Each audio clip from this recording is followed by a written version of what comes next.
guys, welcome to Live Life with Jay. Welcome to my channel.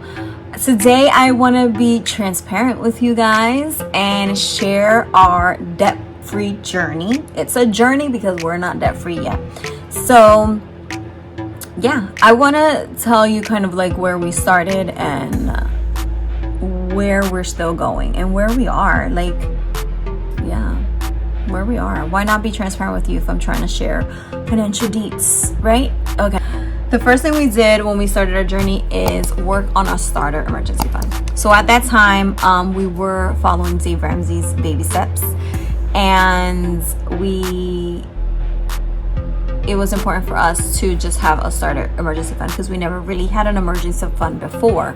We probably had like a couple hundred here and there, but we never were like, okay, this is what we need, let's get to it. So our first goal was, okay, January of 2017, let's get a starter emergency fund. That is this. And we were able to get it in a month.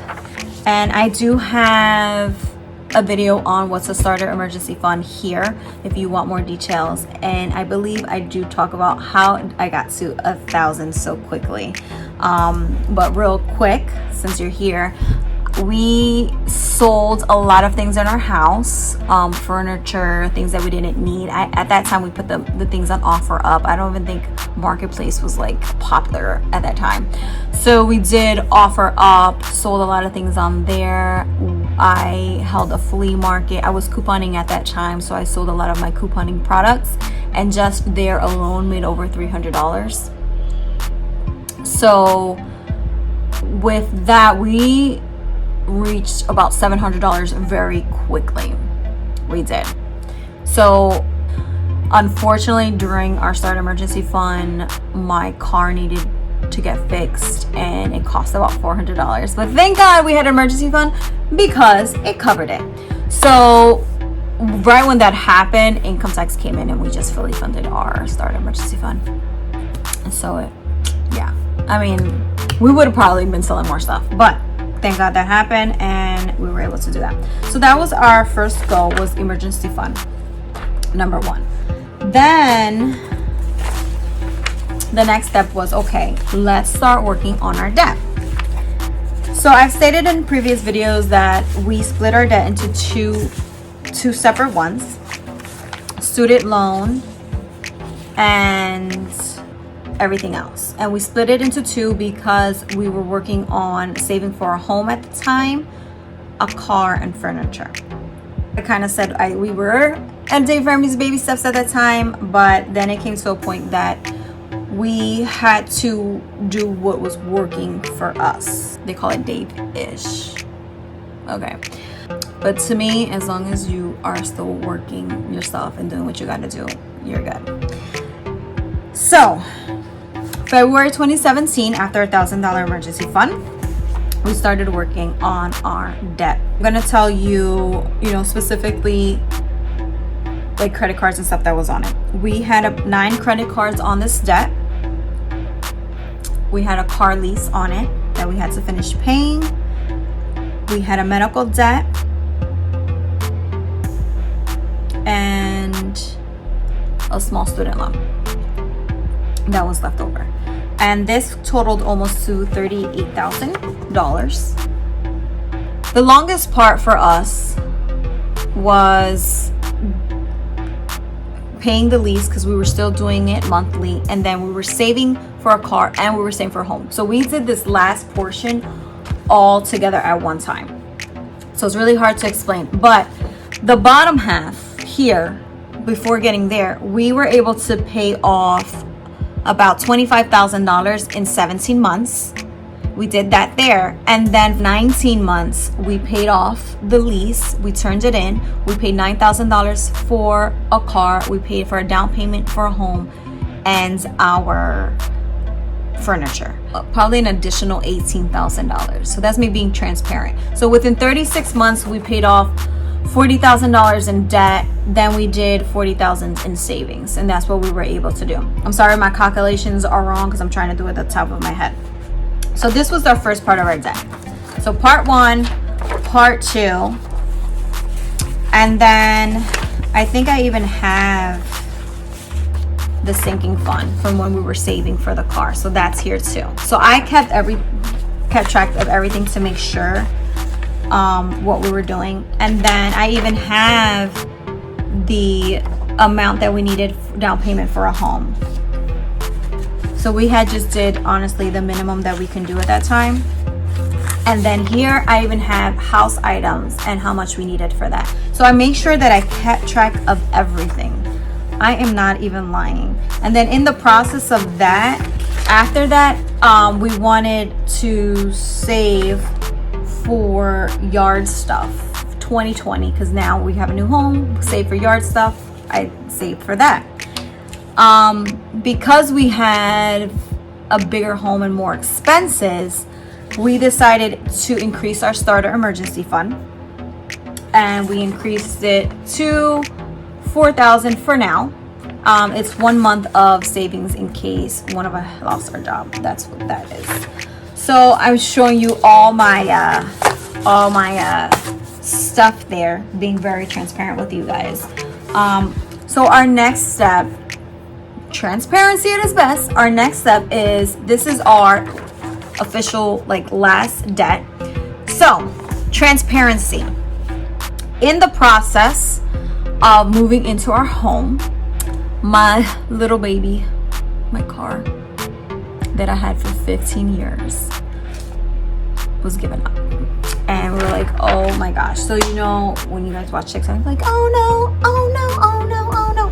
That's what happened to me. I was like, oh no, this can't be happening right now. We just paid cash for one car. We're moving into a new home. So we had all this stuff going on, and I was just like, oh my gosh, we have to finance a car. So yes, unfortunately, things happen in the process of things happening. So if we would have had our 3 to 6 month emergency fund, we wouldn't have need to finance a car. But unfortunately, this happened, and it's okay because we're gonna tackle it. So on top of that, we turned in the lease, and they sent us a bill. And I've never dealt with this before, so we just paid it. It was $2,000. So we ended up just paying it to get it out the way. Never done. Never. Okay, it was apparently for dents and dings, and I was just like, I'm over this. So we went in to finance a car because remember, we depleted our funds. This is why you need a 3 to 6 month emergency fund, people. This is why we depleted our funds. So our new debt, okay, this beast here is my student loan, and I estimated interest on it, the same as with a car payment. So our goal, transparent, this isn't follow Dave Ramsey, so if you're not happy about that, you may want to, because none of this is paid off the lease liability, that's what it was called, and then now we're in the process of paying this car. Okay, my goal is to pay it by the end of the year. We're just gonna tackle it. After we pay this car, we are going to work on increasing our emergency fund. Yes, the next step may be okay, pay your student loans. We're not. We know that we need a 3 to 6 month emergency fund right now, and that's the most important thing. So that's what we're going to work on next. When that gets paid, we are going to invest the same time we pay off my student loan. That's what it is. There's nothing wrong with investing and paying off your student loan, as long as you don't have no credit card debt and you have your 3 to 6 month emergency fund. Okay? Yes, that is my truth. So thanks guys for watching my whole transparency video. I just wanted to give you guys real numbers. These are my real numbers, and it's there for you to know that you can do this. In 3 years, we made it possible. When we first started, when I had a full-time income. I only had a part-time income, and we were able to knock it out. When we changed our foundation, we changed our habits, we changed our mindset, it helped us in 3 years be able to pay off almost $40,000 in debt, save almost $40,000, And it was just the best thing that could ever happen to us. We do not live paycheck to paycheck anymore. We do not live paycheck to negative paycheck anymore, because we did that at one point. Never again. I pray never again. We are smarter now with our money. We tell our money where it's going, where it needs to go. And yes, if you guys are interested in accountability and working one-on-one, I will put the information below, because I am now offering that as services. Follow me in my journey. I will help you in your journey along the way as well. And I will show you step by step of what you need to do so you can live your best life. Okay, guys? That's what's more important. More important is being able to be stress-free, financially stress-free. It's a self-care. It's a self-care. Having a spending plan and financial goals is a self-care of where you're going to go to next. My goal at the end, when this is over, is to retire a millionaire. And even though I feel like it's late in my life, I am not giving up on it. And I don't want you guys to give up on it either. Okay? So follow me or us. Follow us on our journey. And if you are interested, let me help you get started. Okay, guys? Thanks for watching. If this is your first time here, if this is your second time here, if you haven't subscribed, subscribe. Hit that bell for notifications. If you have any questions, leave them below. Thanks for watching, guys. Love y'all.